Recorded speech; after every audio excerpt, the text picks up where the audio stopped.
Good morning to all of you. Continuing with my previous discussion on the miscellaneous section of your textbook, today I am going to discuss complications and limitations of orthodontics.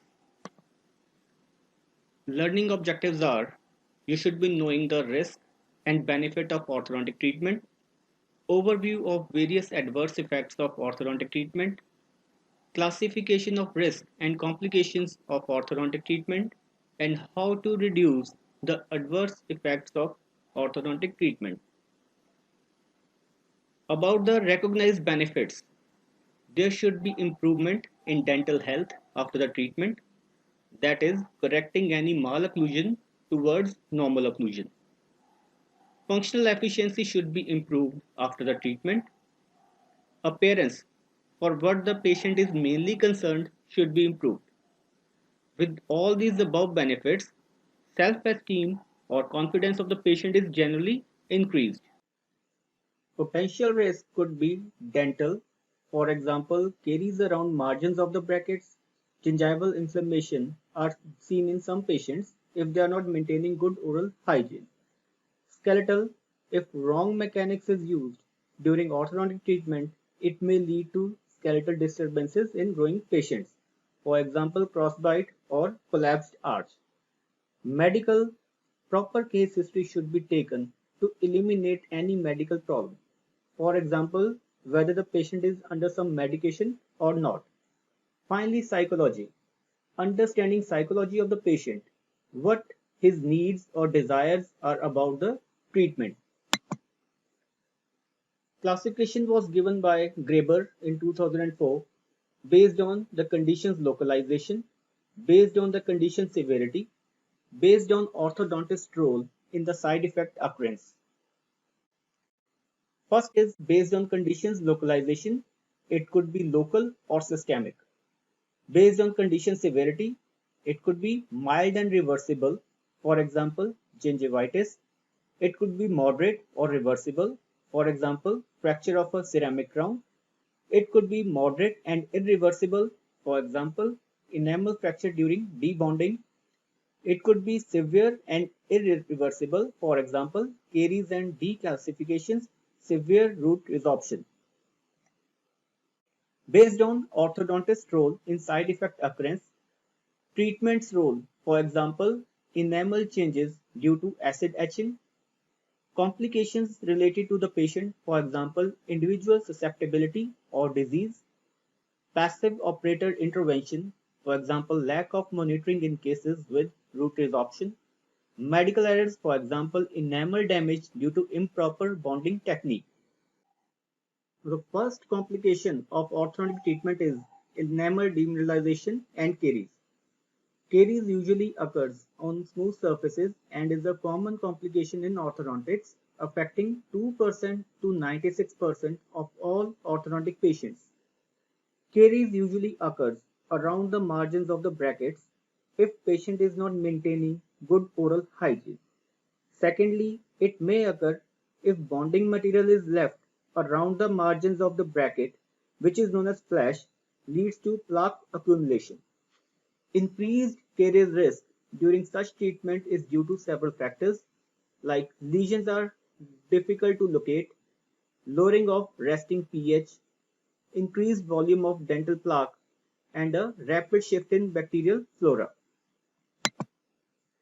Preventive measures for this are patient selection, intensive oral hygiene instruction and monitoring, and dietary education. When patients use daily 0.05% sodium fluoride rinse, the occurrence of caries decreases. Professional cleaning of teeth is also recommended if patients cannot achieve satisfactory oral hygiene.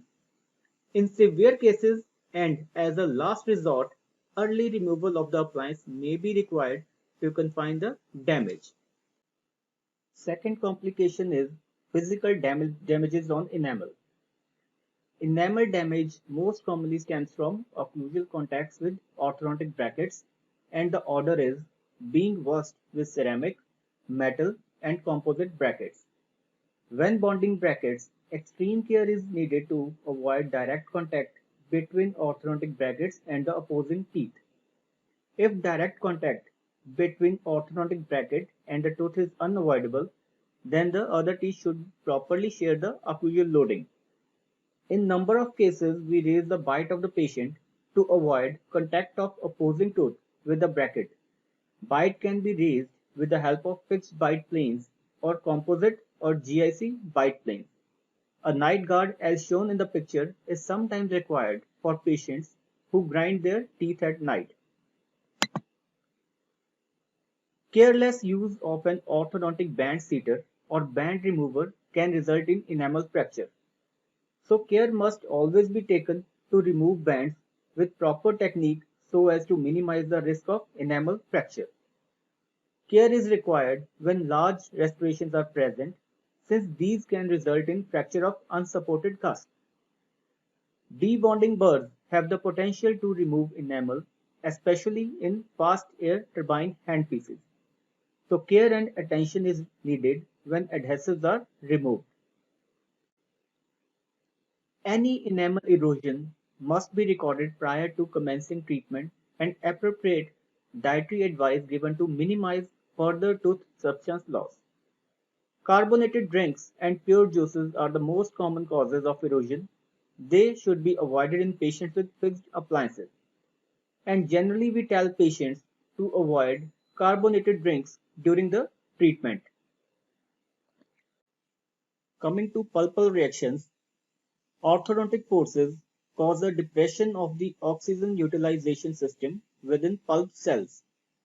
Disturbances in the circulation of the pulp are more severe when a greater force is used and when the force is used for a longer time.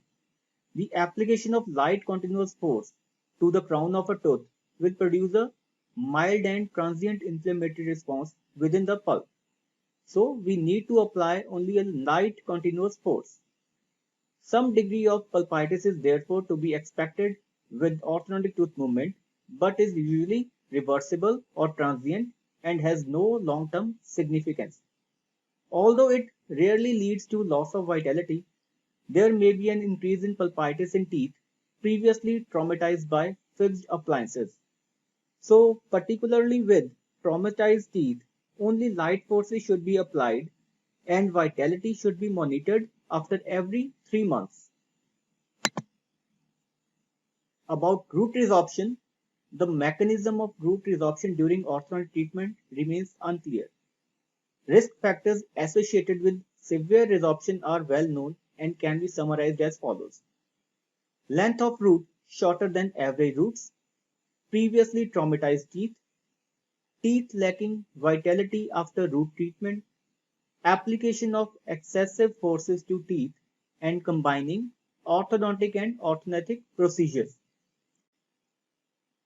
Preventive measures for root resorption are application of lighter forces, root length monitored 6 monthly with radiographs, and the treatment aims should be reconsidered to maximize longevity of the dentition. In severe cases, treatment may have to cease in order to prevent further resorption, though it entails accepting a less than ideal result. Complications with respect to periodontal tissues are gingival swelling and gingival recession are common sequelae of orthodontic procedures. Fixed appliances make oral hygiene difficult even for the most motivated patients, and almost all of them experience some degree of gingival inflammation. Inflammatory changes, particularly bleeding, are frequently noted in orthodontic patients with excellent tooth cleaning habits. The interproximal areas are usually more affected than the facial areas, and the posterior being more affected than the anterior. Signs of inflammation subside rapidly after removal of the orthodontic appliance. Orthodontic appliances have the potential to damage the periodontal support of treated teeth. Bands induce more gingival inflammation than bonds. As shown in the picture, you can compare the both, which is not surprising since bands are more plaque retentive and their margins are often placed subgingivally. Use of bonds rather than bands on molars and premolars may be more appropriate in order to eliminate unwanted stagnation areas. Preventive measures are use of sonic electric toothbrushes but not recommended in all the patients, interproximal brushes, fluorhexidine mouthwashes, fluoride mouthwashes, and regular professional cleaning must be reinforced. Then coming to allergy, leaching of materials from appliances is responsible for hypersensitivity reactions and may entail the release of known allergens known as such as nickel, chromium, and cobalt. About 3% of the patients claim to have experienced rashes with orthodontic appliances. Even allergy to latex and bonding materials have been reported, although these are rare. About trauma, lacerations to the gingiva and oral mucosa may present as ulceration or hyperplasia. They often occur during treatment or between sessions because of arch wire, brackets, and bands, and especially when long unsupported wire rests against the lips or cheeks. Careful rounding off of sharp edges of the appliance with finished burrs can be helpful. Excessive muscular activities of cheek or tongue may act as triggers. The use of dental wax over the bracket may reduce trauma and discomfort, as may rubber tubing on the unsupported arch wire. About TMD, much attention has been focused on the relationship between TMD and orthodontic treatment. TMD is common in general population irrespective of orthodontic treatment. There is no evidence to support the theory that orthodontic treatment causes TMD or cures it. Moreover, orthodontic patients do not have a higher chance of developing TMD than the general population. Accordingly, it is believed that there is no direct relation between the two. Coming to profile changes, unsatisfactory profile changes, dishing in of the face or increase in facial fullness have been common complaints after orthodontic treatment. So careful treatment planning and adequate communication with patients helps to reduce the chance of the complaints. Some have even blamed extraction of premolars without proper torque control of the anterior segments. Proper diagnosis should take account of skeletal form, tooth position, and soft tissue form so as to negative any detrimental effect on profile due to treatment mechanics.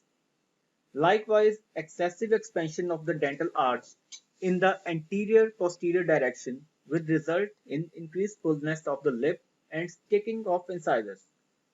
Ultimately, the patient's expectation of the finished profile dictates the choice of treatment.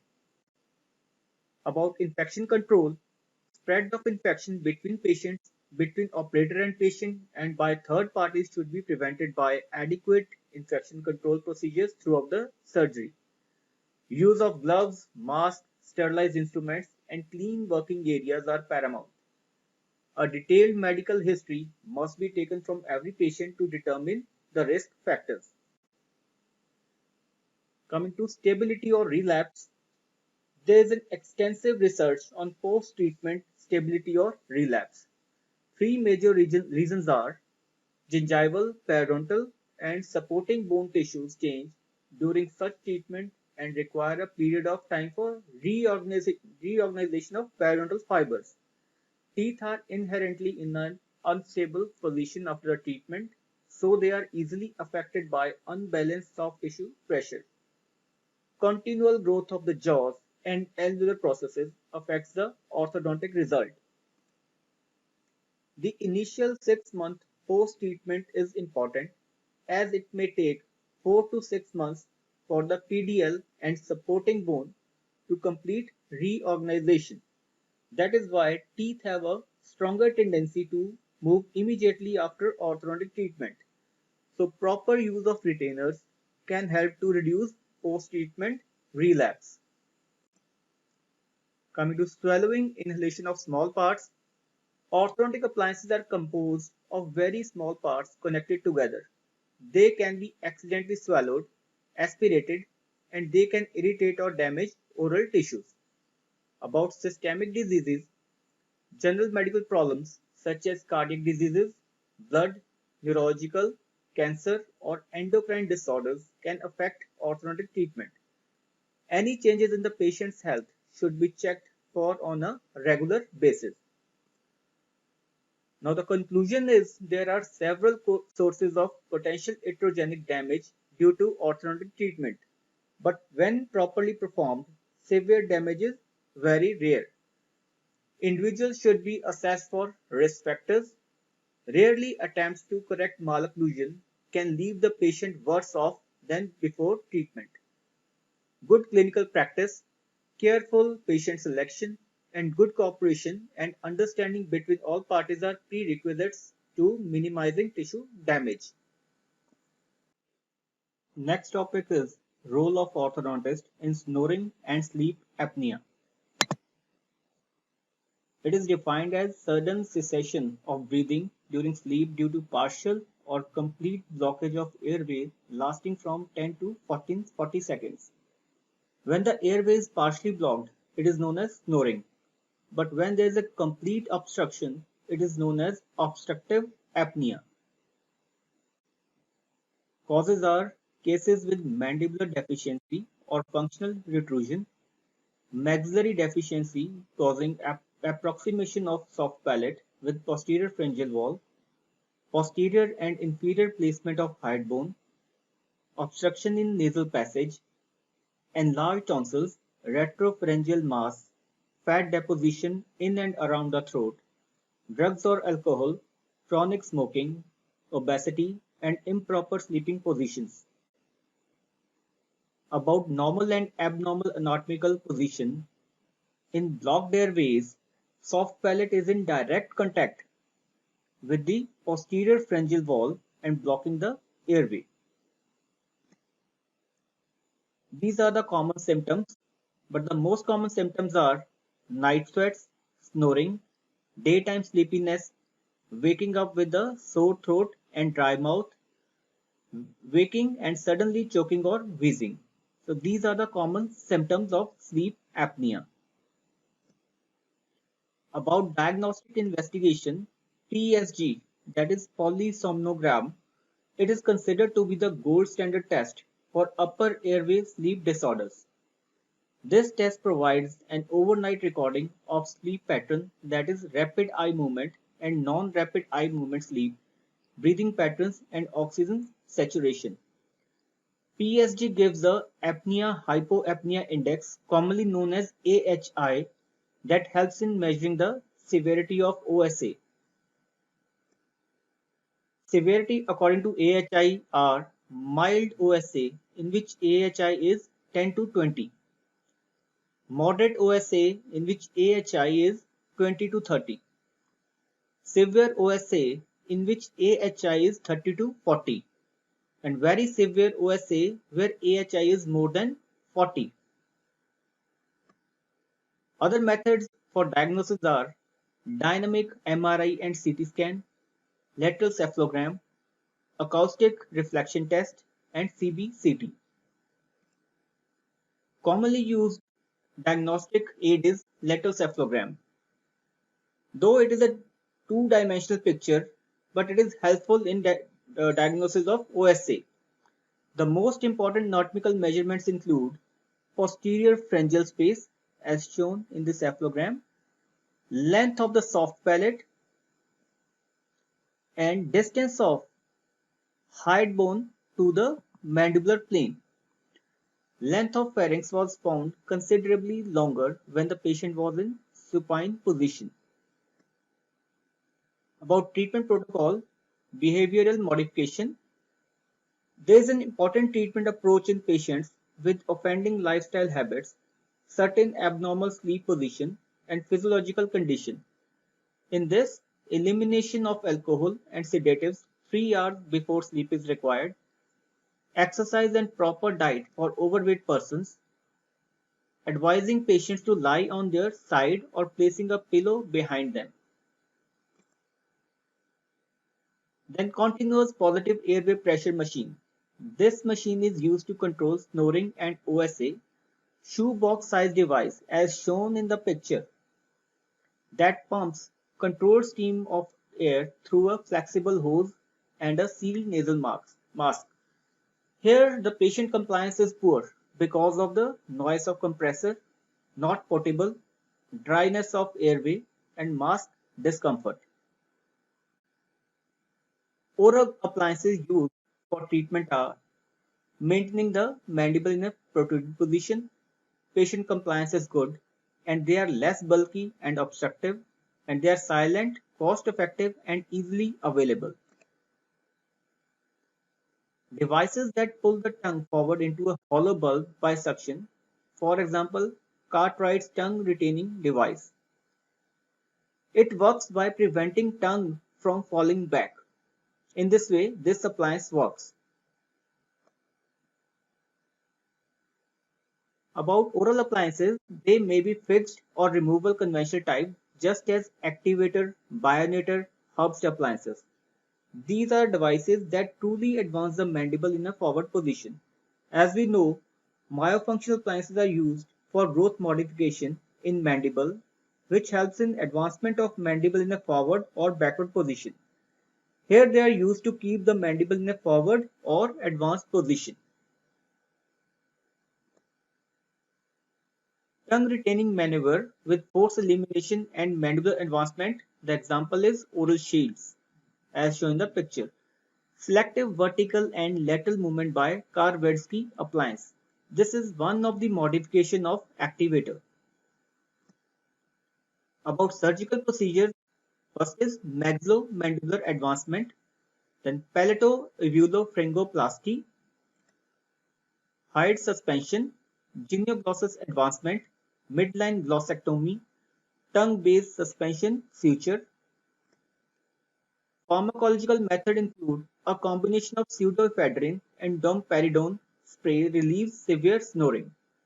Non-pharmacological method is herbal pills, acupressure devices, and acupuncture, but there is no clinical evidence of this method. Conclusion is sleep disruptions and obstructive sleep apnea are potentially life-threatening and hence an important global issue. A dentist or an orthodontist has a great role in providing care, be it early diagnosis, using oral appliance, or using growth modification. So that is all about treatment of obstructive sleep apnea. Thank you.